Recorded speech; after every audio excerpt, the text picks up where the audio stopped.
Welcome back to Morning Express. Today is Thursday and it's time for us to look at Tech Central. And generally what we do on Tech Central is just highlight some inventions and some technology, things that would be interesting for you. So far, we've been very proud for the last, I say, maybe 6 weeks. We've featured Kenyans and that is beautiful. It's fantastic. However, I'd made a plea last time that we need to see some ladies inventors, and thank God today we can feature some. And I'll go straight to introducing our lady inventors today. And we have Sonia Nkatha, my immediate left, who is a co-founder of Landmine. Great to have you. Karibu sana. And we have Cynthia Wasonga, who is a founder. Thanks. Good to have you too. Now, Landmine, land as in L-E, you know, pronunciation in Kenya sometimes a bit tough. Yeah. So I might say land, and because I was hearing like it's landmine. Yeah. But it's landmine. Yes. Mine, as in land, kusoma. No, it's like learn kusoma and mine like a gold mine. Oh, gold Yeah, mine, not yeah. mine yangu. No. So landmine, so kusoma, gold mine. Yes. So in other words, what does that mean? It means it's, okay, well, when we think about learning and education and knowledge, we really think about it as a valuable thing. And so that's how we came up with the name Landmine. Like, it's like our service is a gold mine really, but just for knowledge and learning, that kind of thing. All right, Cynthia, when we talk about learning, learning is very vast. Yeah. Just by sitting here, you could learn so many things. True. What is this specific learning? So we actually just want to open it up because no one really has a definition for learning. So through this platform that we have here, we want to explore what learning really is from the people. So we're not really tying it down to something specific. Yeah. Okay. Yeah. So it's not restricted to a subject, to a discipline? No. Okay. All right. And maybe just to also understand fully what it's all about, is Landmine an application? No, it's an online service. You access it through our website, and then you can sign up as a student or as a tutor. Okay. Yes. Now, when I hear or when I imagine that it's a vague, the reason why I'm asking that is because if you told me it's learning law, then I'll know specifically if I want to be a lawyer, I would like to advance my knowledge in law, then I go to Landmine. But when it's open to anything, how does it attract me? What is it that I learn when I get there? Okay, think about when you want to know something, you go to Google and, type in whatever you want to know. So instead of that, think about you typing something and a human actually answering you instead of a list of web pages. Oh, wow. Yeah. Okay, so it's more like an interactive platform. Yes. Yes. All right. Okay. And this now would be what, like a human version of Google? In a way, yes. Okay, so how does it work? How it works is where we want to empower students, right? So you come in, you say what it is that you want to learn, and we want to connect you with someone who feels they are capable to teach what you want to learn. So you sign up as a student, type your request and send it out. And then potential tutors will see your request and they can ping you and tell you, I can teach you this at such and such a rate per minute. And so from the list of tutors who said they're capable of teaching that particular subject, then you'll choose one. Okay. Yes. All right. Cynthia, what made you, as a founder, what made you come up with this? Actually, it was a few years back. I was teaching my neighbor how to code programming. So before that, she used to come and use my phone. She'd play games on it. And then I realized, wait, she's spending this time with me. Why can't I teach her how to make these games? So I started teaching her how to code. I've taught her how to make websites. And she's in class 6, I think, at the moment. Wow. Yeah, and now she's actually very excited. She always comes, like, when will I start learning? There's another programming language called Python, and she keeps insisting, okay, when am I starting to learn Python? She wants to start, coding and building great things. And I saw that passion, and I thought, wow, how many people have knowledge with them, and other people need that knowledge. So if we can find a way to connect people so easily, and from all over the world, I think that would just be wonderful. Well, that's a very noble idea, I must say. And Sonia, how did you weigh into this? Why did you buy into her idea? Actually, we were working on it. We're both in campus. We're going to Fort Hare at the University of Nairobi. And we had a unit where we had to collaborate, come up with this idea. and she was doing this for some time. She did it for her second year project. So it was her, myself, Cynthia, and two of our other co-founders who weren't able to come, Anthony and Juliet. And we sat down and were like, this is actually a good idea, maybe we should push it forward. And that's how we came in on the idea. Okay. Wow, brilliant. And one of the other things I've realized with most of, especially this tech applications and online platforms, online stuff, which seems to be growing, you know, in leaps and bounds. One of the things I've realized is that majority of those we've interviewed don't actually do this at campus. Are you guys doing this in campus? Is this like your core area of study? Or are you studying something different and this is a hobby? We're studying computer science, so it's Yeah. related. It's in line. Yes. Okay. And where do you see this taking you? I guess that's proportional to the effort we put in, but we want to take it as far as it can go. We're passionate about it. We're passionate about learning ourselves, and we want to empower people with that kind of, I guess, service. Okay. So, All right. Cynthia, one obviously might be doing this as a project to pass an exam and move on to other things. Is this one of those, or is this something that you intend to promote and see, you know, grow later in life? Well, actually, this was there before I actually used it for my project. So I was working on it before. I knew there was such an assignment. Then I thought, oh, okay, I've been working on it anyway, so let me just do it as my project. So the core, where it started, it wasn't an assignment. It started before the assignment and was incorporated into the assignment, and now it's going beyond the assignment. So it's Okay. something. Now, one of the things with something that you invent is that obviously there's a market out there, but the market would like to wait on a scale and see whether it works. And this is the point where now we open up the phone lines. In case you're thinking, well, I have a question that you'd like to ask, feel free to call, and Sonny and Cynthia will be more than happy to see whether we can help, because that would also build for you an audience that is able to critique and let you know whether it works. Now, how does this, is this meant, does it translate to making money in any way? Or is it just a service that you're giving to Red Cross, as it were? No, because the tutors will make money. They'll say, I have this, I can teach you how to do this, and I will do so at 5 shillings a minute. And so we create the environment for the teacher to teach the students, and so we'll get a cut out of it, and they'll have, you know, their share. So there's a business angle out of it. Yes, there Have is. you looked at the business angle of it, or are you still at the designing level? Is it something you've gone into detail? Yeah, we actually have. We actually had a very immersive program by UNICEF. They had design thinking, and also they had the business side of it. So we enrolled as Landmine, and they really taught us so many things. Went through the design phase. We had to go out there and talk to users, and you know, we changed a lot of things just by the knowledge we got from interviewing users, interviewing real teachers who go to, you know, students and teach them. So then now after that, the design phase, we went into the business phase, and the lady who was teaching us, she really just, she made us understand, you're doing this for money. You don't lie to yourself that, you know, It's a service to the service to the community people. and- This is for money, and for you to even actually just offer that service to the community, you have to make money out of it. So it was a very intensive program, and after that, now I think we are set to go. We are still building some modules, but yeah, we are moving step by Okay, step. we'll shortly go into just seeing how it works, and you'll take us through some of the highlights of the actual platform.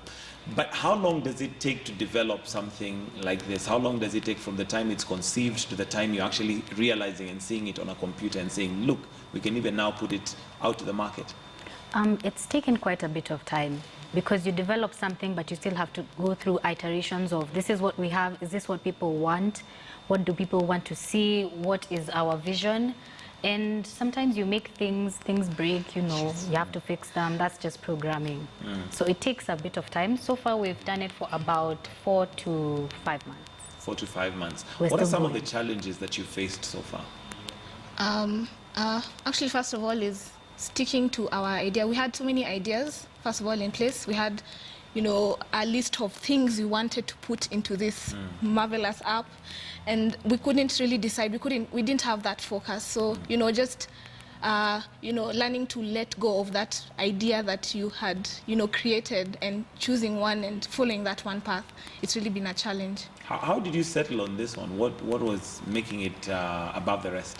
User research, going out and speaking to the users who would actually use your product. So, you can sit there as an inventor and say, oh, wow, this is amazing, this is good, I'm brilliant. But if you don't go out and speak to your users, then who are you making it for? You're not going to use this yourself. So it's actually just going out there and speaking to people that made this come out. Okay, Sonia, have there been people who probably have troubleshooted and you left thinking, okay, maybe we should have taken another one? Yes, a few people, and I guess that's why we're here. Every time someone tests it, we see something new, which is why it's so important to go out to your users and see what they want. So yes, we're still in the process of user testing and that kind of thing. Okay. All right, maybe now just take us through the program so that we can see how it works, and hopefully we'll be able to project it to you from wherever you're watching. Maybe you can just take us through, Cynthia. Okay, so first of all, you have to know what you'd like to learn. So let's say I want to learn about the history of northeastern Kenya or something of the sort. Okay. Like, I don't know, yeah. And you can see it on your screen. That's just learn it right there. So what have you typed there? The font for me is a little bit small. Hopefully at home they are able to zoom in or get close to the screen and see what's written. Now see what's there. But anyway, yeah, the history of northeastern Kenya. Okay. So that's like I would type in Google if I wanted to know that. Yeah. Yes. Okay, fine. And So after you type that, now we need to get some more details on what you want to learn, because what history? Is it the history, the agricultural history, the social history, economic history? What exactly do you want to learn, so that we get for you the right kind of person to answer your question? Okay. So you could add, let's say I'd like to learn about the people. So the wait, culture. let's Yeah. first go through this first page. I see up there it's written sign up. Yes. Does that mean I'm not yet signed up? Do I have to go through a process of, first of all, putting in my details? Actually, if you'd like to be answered back by a tutor, you need to give us your details. Okay. So now you can send a request, yes, but if you don't want to be It's reached, just a general. yeah. If you don't want to be reached, then okay, that's fine. We won't bother you. But if you want to actually receive help, you'll give us your details so that we can actually help you. Okay, and I guess that's what now makes it different from just an online search engine. Yeah. Because here now you're looking for specific help, and Yeah.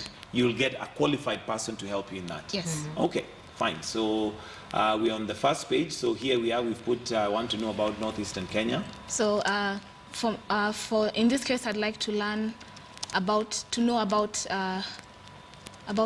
the people and the culture. Okay. So I guess this would be very helpful regardless of the discipline or whatever that you'd want to learn, because it could be scientific, could be Yeah. historic, Yeah. could be technology. Yes. Okay. And then for tags, it's just like Twitter tags. So we're talking about Kenya here. We're talking about history. Just What- anything that comes to mind, things Okay. that you can that are related to what you're talking about. Then now you can save and continue. Then here you can sign up, but because I'm already signed up, I can just log in. So I'll log in with my username. Okay. Okay, let me just use test because Yeah. And you've put some password. yeah. Okay. Oh, it's that easy to.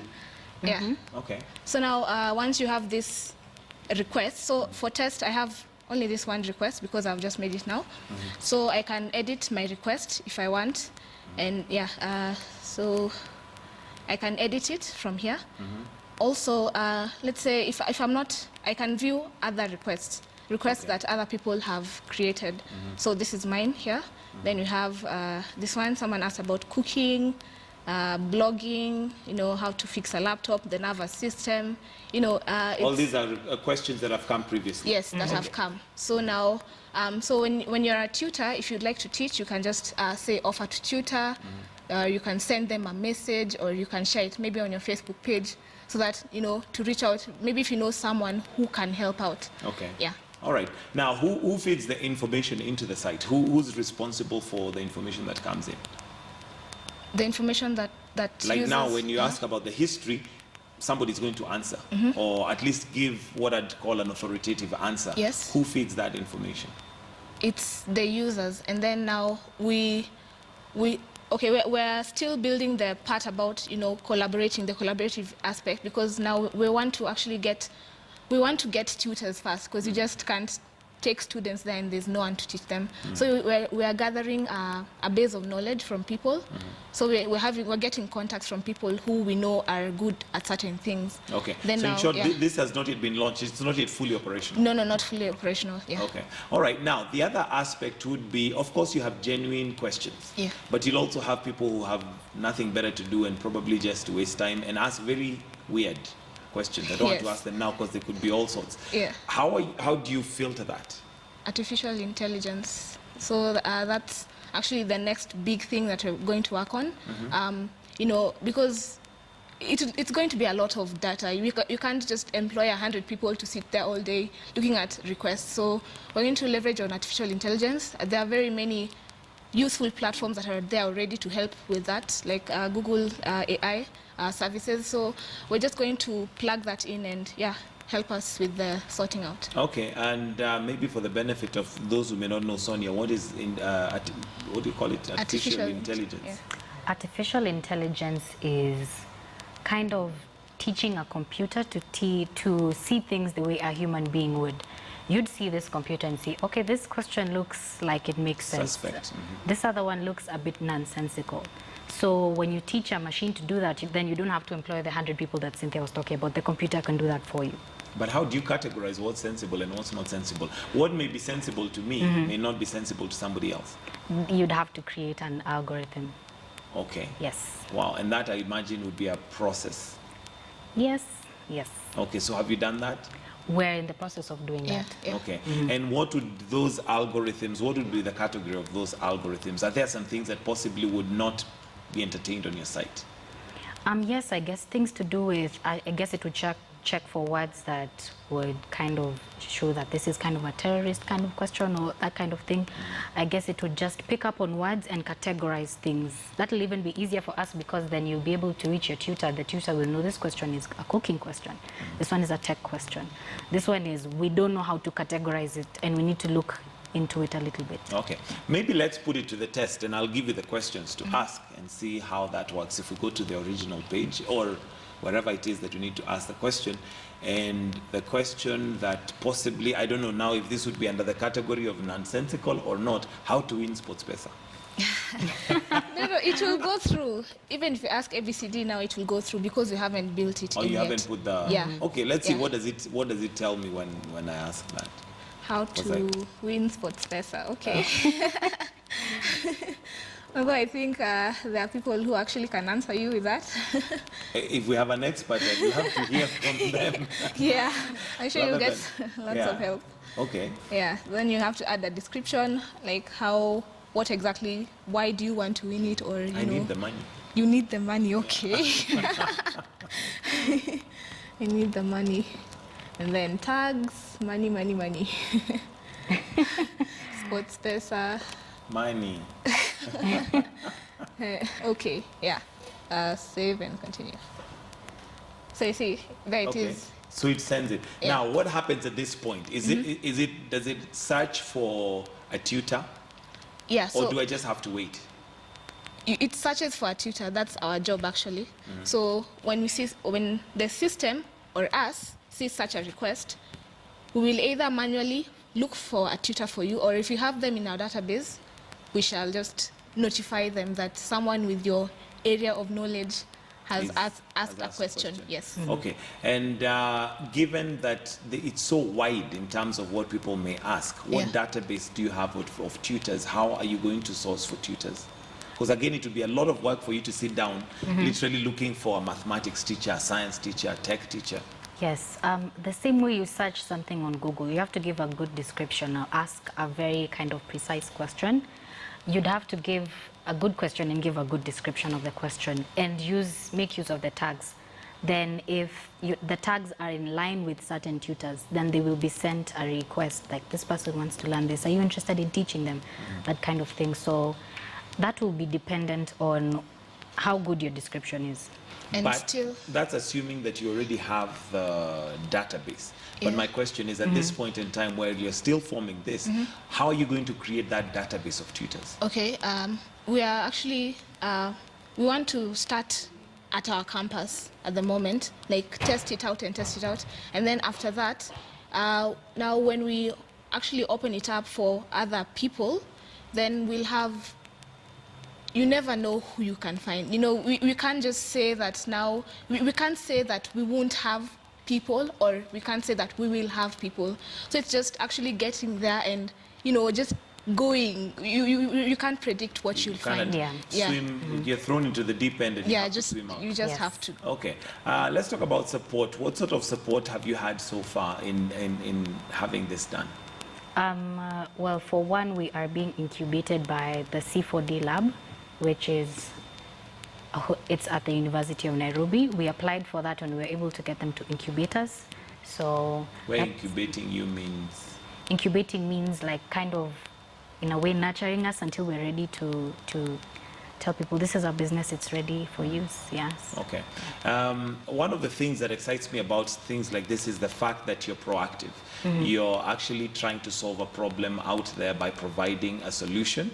And we have many people sitting at home possibly waiting for the government to give them a job, or ideas are flowing. How did you zero in on an idea and decide, let's do this, and not just do that, but also now look at it from a monetary kind of value where you can now earn from it?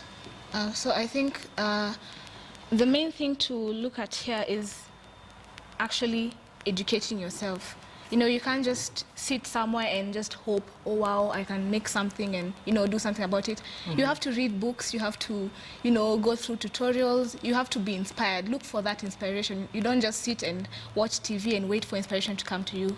I've been watching videos on YouTube about, you know, these great entrepreneurs, how Steve Jobs, you know, started off, how Larry Page for Google started off, you know, and reading books and books and books, and then you realize, wait, how did they do this? How can I also do this? you do that? So you have to go look for that inspiration. Okay. Yeah. Let's take a call from Kevin Ochieng, who's calling from Tena.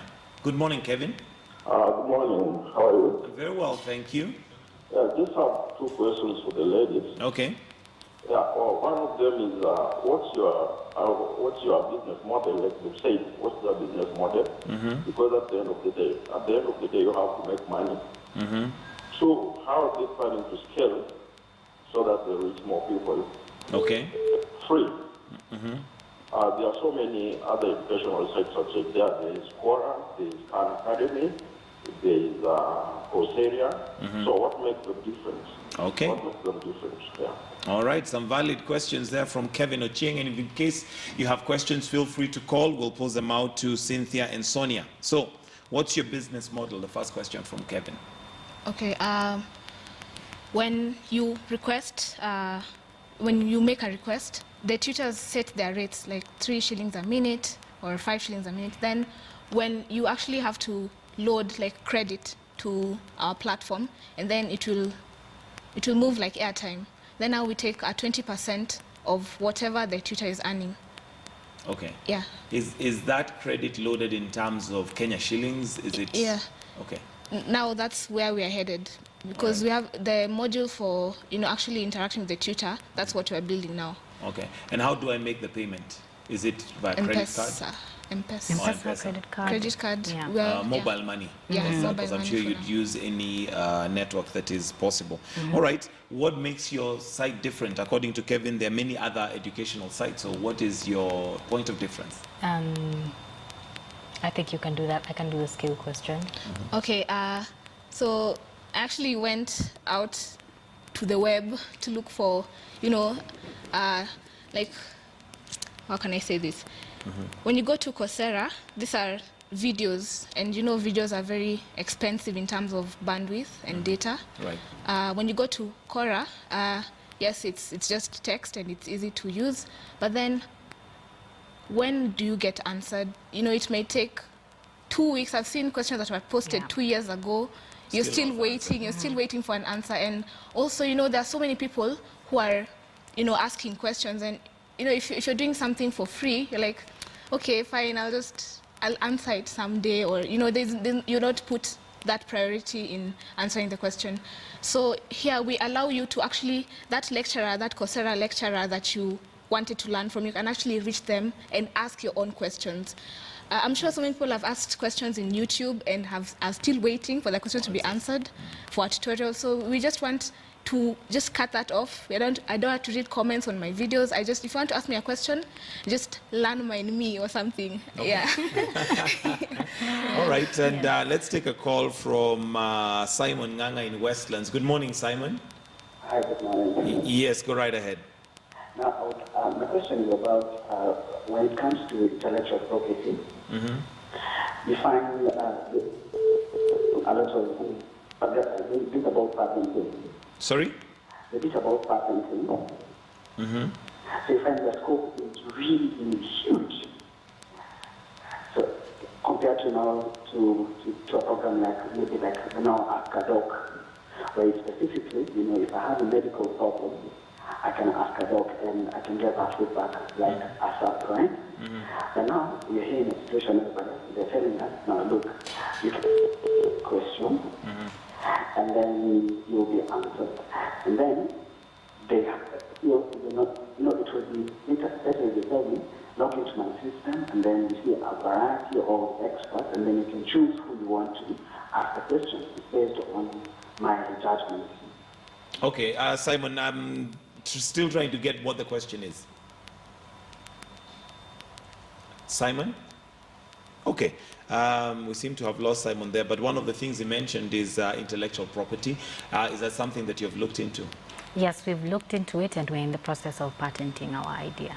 Okay, in the process. All right, but also I think something else, I'm not quite sure whether that's what he asked, but if I got it right, and it is in the idea of if you, for instance, have a medical problem, I can go to a site where specifically I will get answers medically speaking, which makes it very specific. But this is very general and very wide. Don't you feel like that would be somehow shooting yourself in the foot? Because I need to, I don't know how you'll own the market. And by owning the market, I mean, if, for instance, if I give an example, if you think of a news channel today, it's KTN News. There's no two ways about it.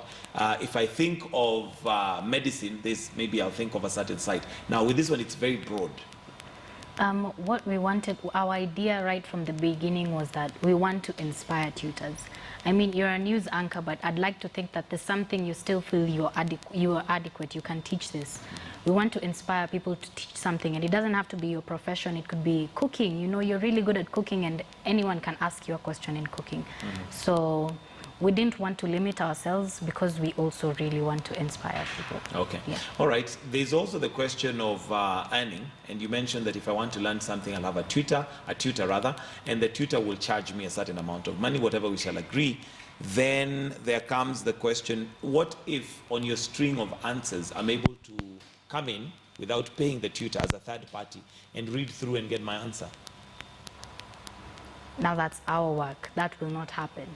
We'll make sure when we're building it, that's just not going to happen. Okay. Yes. There'll be no avenue for that. No. The other question, of course, would be in regards to charges. How do you limit? I may say, okay, I'll teach you how to do A, B, C, D, and I'll charge you 50,000 per minute, which of course would be ridiculous. But how do you regulate that? No one will sign up for that class. I mean, it's ridiculous. Unless they feel that what they learn will be equivalent to the value. Plus, when you actually learn something, you have to give the ratings. You have to say, okay, this was actually a good class. I give this person a 5-star, good job. Worth the money. Exactly. If they don't give you that... So you would not restrict how the tutors will charge. It will be upon them to do that. No, we can actually set just a minimum and maximum value, but that's what we are here to learn about. We can't just say now, no, the limit is 500 shillings and that's it. We have to learn this thing as we go on. And then now after the experiences that we get, that's what will, shape that. Okay. Going back to the question of tutors and how to get them, how do you know that I am qualified to teach what I'm teaching? I could decide, okay, today I will teach anything I want and just give you, go to Google and, whatever, and still charge and earn. How we're doing it is that after every class, the students that you teach, will have gone through the whole thing. They'll have paid, you know, they asked this question, they wanted this to be answered. And based on how they review and rate you, that's how you'll be seen by other users. So if I'm going through a list of teachers, I ask them how to win SportsPesa. I'll see that this teacher has a really high rating, so I'll pick them. That means that in the past, they taught really well and the students loved him. But you see, I may be rated well because I'm good and proficient at Googling and answering your question, meaning I'm not an expert. In other words, what I'm trying to say is, if, for instance, you're asking medical questions, how do you verify that it's actually a doctor you're talking to and not a quack? Oh, of course. Because I could still get very good ratings because my cousin is a doctor and all I do is call him, hey, how do you deal with A, B, C, D? And he tells me, then I charge for that. In other words, I'm earning illegally. Yeah, I'm not qualified. Okay. Those are very, very, what do you call, sensitive fields. We can't just let people ask and then just get anyone from there. You know, there are fields that are very, very sensitive, and that one we'll have to deal with separately. And at the same time, your profile will also show your educational background. So if you're asking a really sensitive question, you can see, okay, this person has a high rating, but they've not done medicine. I want someone in the medical field to answer me. Then you'll be able to pick that So how will person. you verify those who've actually who say they've done medicine but maybe have not? Will in other words, it may put it upon yourselves to literally now go through my documents Exactly. and have me send you documents. Yes. Okay. We'll have to That's do how that. we'll do it. We can't mess with people's lives. Yes. That is just necessary. Don't you find like that is going to be a very difficult thing for you to do? You'll now have moved from your core business because you can be very busy verifying, yet there is nobody asking questions. In short, here I am, I'm trying to think of it from your perspective. Yes. Here you are verifying all these doctors who are interested in, you know, being experts in this platform, but yet there is no demand. In other words, you're concentrating a lot on verifying if they're really doctors, whereas the remuneration, the money has not yet started coming in for people asking questions. That's a good question to think about. Yes, actually. Yes. Okay. We will think about it. And I guess in it goes that down way. to the business model. Yes, All right. definitely. Moving on to something else. Mentors. Have you had mentors as you've been doing this? Oh yes, we've had actually through the C4D Lab program that you have, we've had several mentors. First of all, the whole crew in the C4D Lab acts as a mentor. Specific names, or there's also UNICEF. No, but you've had mentors. Yeah, we've Okay. had mentors. All right. Let's take a call from Wagumba Wycliffe in Mombasa. Wagumba, good morning. Good morning, Michael Dixon. How are you? I'm very well, thank you. Thanks so much for the... But I just go straight to the question. I wanted to ask the ladies, Cynthia and Sonia, that how is it gonna... Are they seeing this so expensive, like as in sourcing of the tutors? And how are they gonna measure the credibility of them offering their services? Because not everyone who has a degree on medicine would answer a good question on medicine. That is what I wanted to ask them. How are they going to measure the credibility, and are they seeing it so much expensive to, like this professor question that you just asked them? I know maybe you want that football fan, but you asked that question before professor came. We used to have people who know much about football and are not winning. They're not actually winning in the sport better thing. Those who used to bet, they can say something about Manchester win this team, but then right now they're not winning.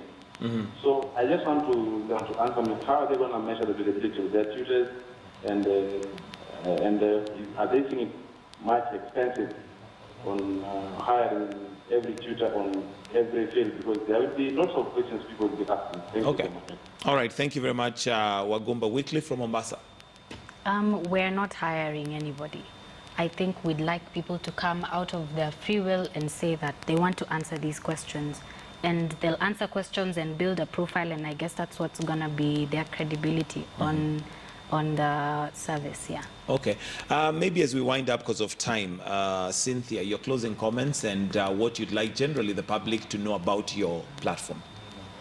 Well, I'd like to say challenges are going to be there. There are so many things that, you know, you can come up with and, you know, put blocks on the road and say this is not going to work because people are going to lie on the platform. People are going to, endanger people's lives and things like that. But if we, get stuck on the challenges, we won't move forward. You have to test this thing and tackle the challenges as they come instead of creating mountains in your own mind. So we're just going to move forward with it, and yeah, we'll see what happens. Okay, and to you, closing comments? Learning, I believe, is about being passionate, just being always hungry. You want to learn something, something's new, something's exciting. And that's why we came up with LearnMind, because we believe learning is a process that just goes on forever. I mean, you don't finish university and finish learning, so LearnMind's here for you. Okay, fantastic. Thank you very much and congratulations, and thank you for being the first ladies on the show on Tech Central, because I've been complaining and saying, don't we have any lady inventors? But we need more, and thank you very much and congratulations and all the best. And just to read some of the comments that have been coming through, Mama Concert, good challenges from the host, Michael Gitonga, thank you very much to the two ladies. And there's also, why should I use your site to pay instead of just Googling? These are questions that you'll think about now that we are out of time. Let me see, there's also somebody says, I want a very interactive website. Can they help me get one? There you go. Another, let the clever ladies know I am an expert in physio, willing to come on board. So you already have tutors who are willing to come on board. It's upon you now to verify them and find out whether they're really good on physio or not. How can we get to learn this? How can we get to this LearnMind? I really love it. And yeah, maybe that's something that you could answer. How does one get onto it? Or it's not yet launched, it's not yet available. Is it available? Learnmind.com. Learnmind.com. And learn is L-E-A-N.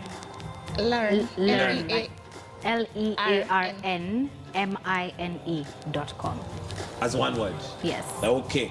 All right, comments from earlier on. I think if I can look at State of the Nation, we have Reverend Harrison Kosgei, who says, thanks for scooping almost all trophies. That's why you lead. And that is in regards to those trophies that we won day before yesterday. Thank you very much. There's also 2/3 gender rule should be dealt with once and for all to meet the constitutional obligations. Thank you so much. I cannot read all your comments, but thank you for participating in the show. This is where we wind up Morning Express this morning. Thank you so much for joining us. Those of us on KTN News, the news channel, we are still got News Track coming up, so do stay with us right here. For those of us on KTN Home, from Morning Express, we bow out and say a very good day and wish you a fantastic and a productive day. Goodbye.